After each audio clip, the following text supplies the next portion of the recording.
Join us at the Roundtable with the Kenyan delegation at the 86th IEC General Meeting in San Francisco. Okay, thank you very much, ladies and gentlemen, for joining us today. My name is Clive Tsuma.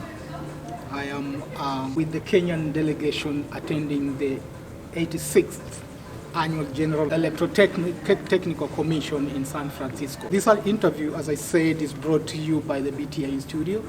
BTIU-STUDIO is an affiliate of the Brown Summa International University, both of which are constituents of the larger Brown Summa International Foundation here in California. In our program, The Dynamics of Choice, BTIU-STUDIO seeks to bring to you the dynamics of global affairs and how they tend to influence the collective choices that are made in order to deal with the major challenges facing the world today. And that is the reason why I have the Kenyan delegates with me attending this very auspicious international meeting on standardization in this regard. So joining us today in our program is Engineer Silas Halusi. Silas is the president of the Kenyan National Committee for IEC. He's also a member of the IEC Technical Committee, 121B, a member of the African IEC Technical Committee 64, and also a member of various Kenya Bureau of Standards Technical Committees. Next with me is Mr. Zacchaeus Mwatha. Zacchaeus is the Secretary, Kenyan National Committee for the IEC, Standards Manager and Electrotechnical section in Kenya in this case. Thank you so much, gentlemen, for joining us in this meeting, which is actually focusing on the enhancement of trade and commerce and the use of standardizations. So just to start, maybe I should start with you, Mr. President. What exactly is the IEC, if you have just to put it in a layman's term, and how does this play into the national standards in Kenya? Thank you, Clive. Thank you for hosting us, and thank you for your question. The International Electrotechnical Commission, it is a non-profit making body that works, prepares, and issues standards on electrotechnical field.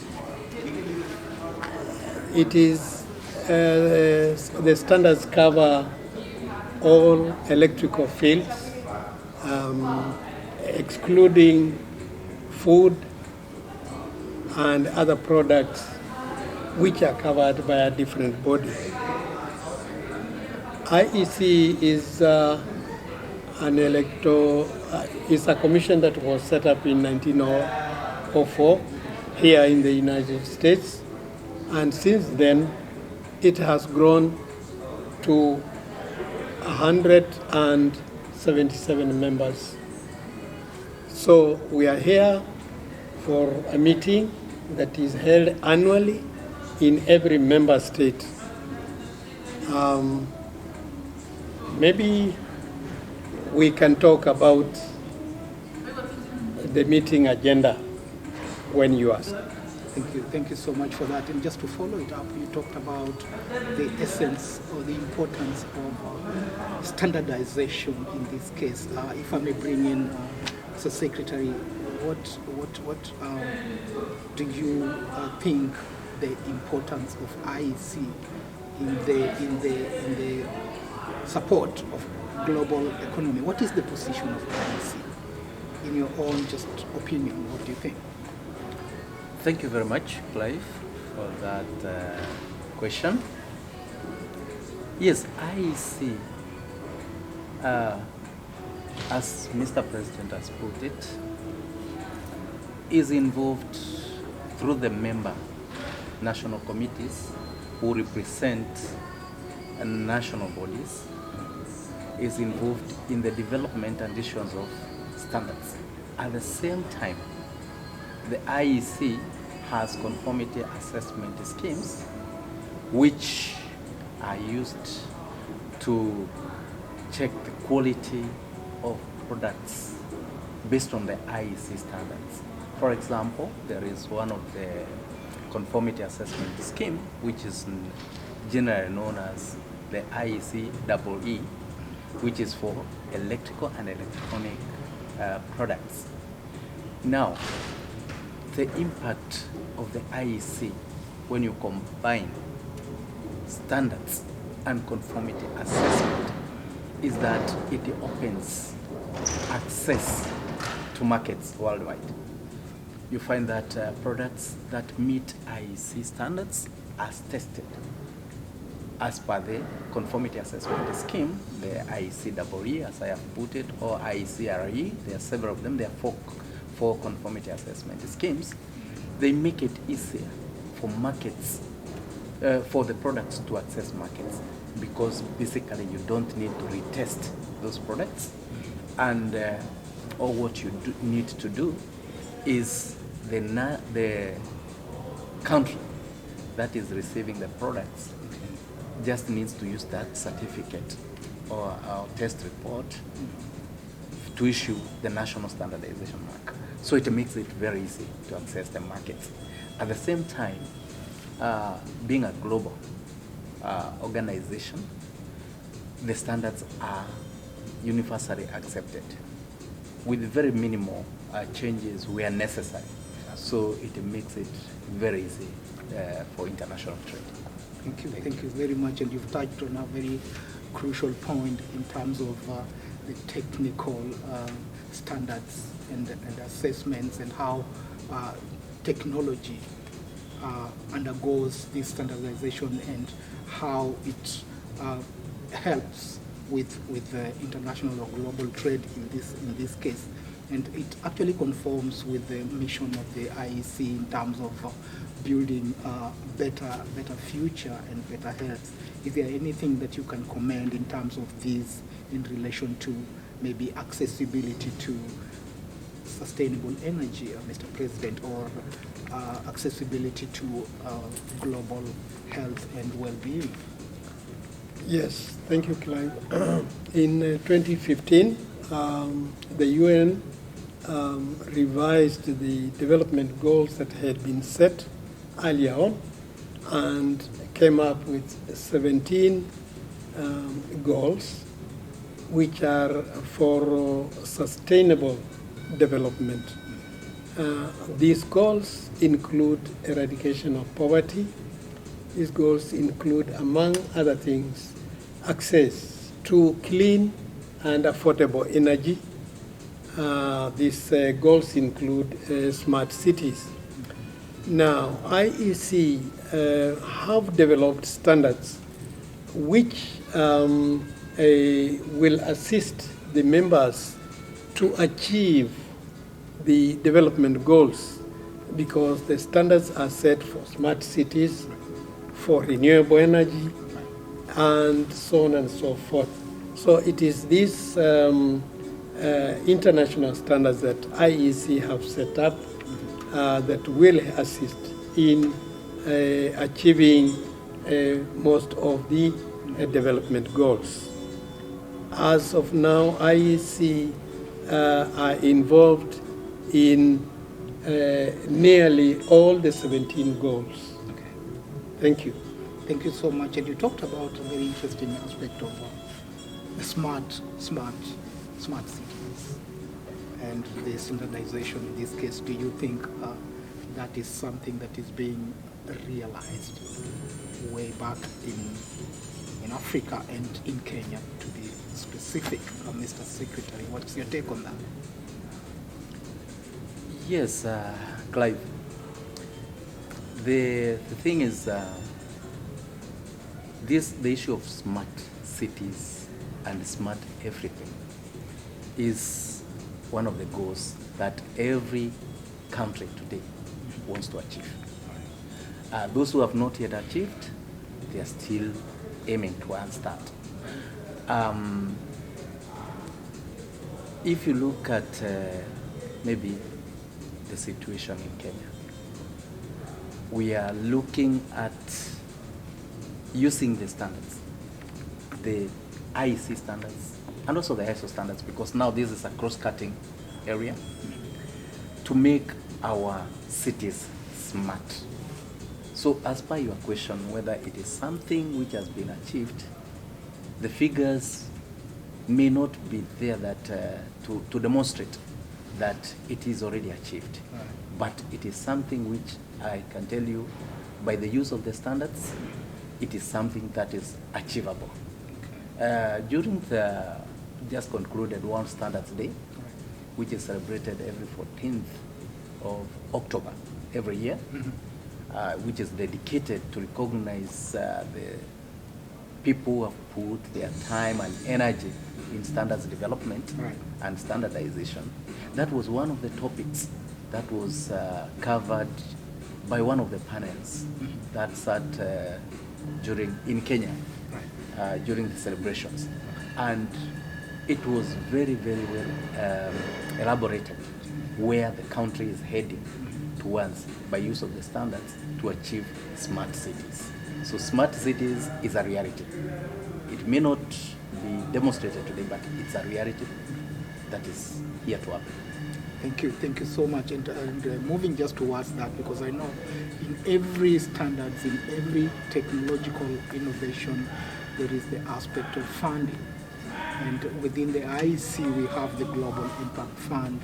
In this case, what do you think is the impact of this fund? And do you think maybe the government or your body is harnessing to its maximum to make use of these funds to enhance your work in Kenya? Or exactly how does this play into what you do on standards in Kenya, for that matter?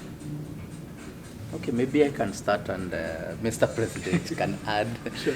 Yes, the Global Impact Fund is a very, very important fund that SMEs, because mainly it's targeted towards the SMEs, should harness and make use of. In Kenya at the moment, we have not yet applied for the fund, but since we are aware of it, it is something we are doing.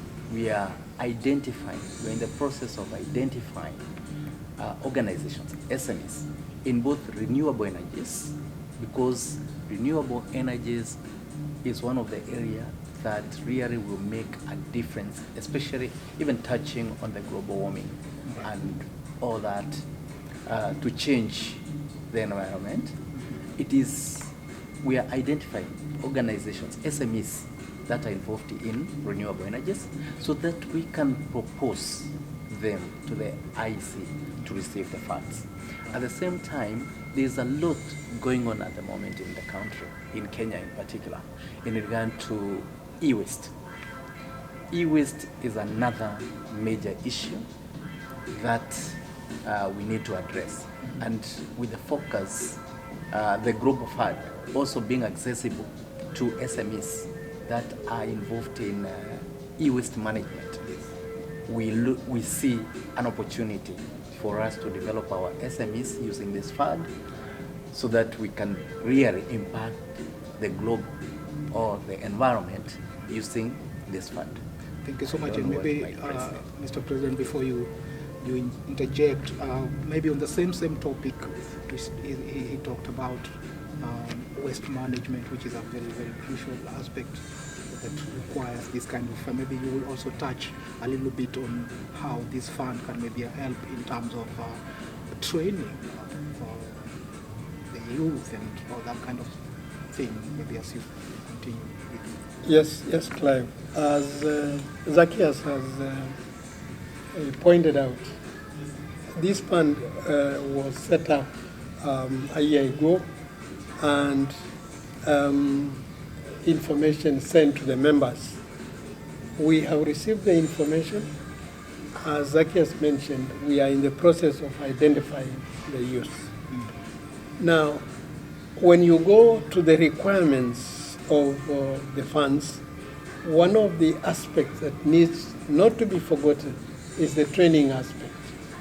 Because with the training, you'll be able to achieve the project that you have set if you achieve the project, it will continue to run. For the e-waste, it is an area that requires very, very elaborate, how can I put it? It requires attention. And it is in this aspect that we are looking at SMEs that are involved in e-waste management, that they come up with projects or proposals that will require the impact funds. Okay. If I may add, IEC have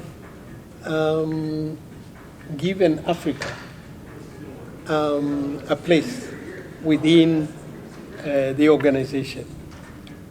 They have given Africa a regional center, brought IEC close to Africa so that we can channel our requirements, our problems, and our needs through the office. This office is located in Kenya, in Nairobi, and covers the entire African continent for membership. So we are working as Africa to have our voice heard at the table where standardization is being done on international level. Thank you. Thank you so much. This is very interesting to see Kenya actually emerging as a very critical hub as far as the international standards are actually concerned in this case. And just to wrap up, like our conversation today, what each one of you take a minute just to tell us what, just comment about the ongoing, soon to conclude conference. What exactly is your major takeaway? Maybe we'll start with Mr. Secretary and then finish with Ms. President. Yes, thank you very much for this opportunity. My participation in this general meeting has opened up opportunities both for networking, because during this general meeting we have had the opportunity to network with experts in different sectors, different areas, different fields of electrotechnology, with the management of the IEC, with other national committees, and sharing ideas on how we can improve the management of national electrotechnical national committees. So my take is that it is a very important what do you call it, forum, whereby there is convergence of ideas, and I would really like to encourage more participation from the African continent so that we may tap into this. What we know we share, what we don't know we also get to learn. Thank you. Thank you so much, President. Thank you. What I would like to say from this general meeting is that the IEC has outlined the standards that have been prepared or are being prepared to assist, especially in SDGs, the Sustainable Development Goals. However, it is for us, the users, it is for us members, it is for us Africa, to look what standards do we need, do we adopt them or do we adapt them? If we don't do that, we will not have the tools to assist us to attain these goals. So from this meeting, I would say it is very important that as we go back, we look at what tools are now available for the business, for the trade, and for the attainment of the SDGs. Thank you. Thank you so much, Zacchaeus. And Engineer Cyrus, and ladies and gentlemen, there you have it, the final conclusion and take home and take away of these meetings. A lot of networking to be done, a lot of opportunities, as our secretary has actually said, opening up avenues in this regard, and also the biggest question about users of the standards in this case, on whether and how we can be able to adapt some of these standards as put across by our president. I would like to thank you very much, gentlemen, for joining us here in San Francisco, California, and I hope you are enjoying the weather, and I hope whatever you have shared, we will also be able to share with the whole world to understand this, the place of African continent and Kenya, particularly in the International Electrotechnical Commission. Thank you so much, and glad to have you. Thank you. Thank you.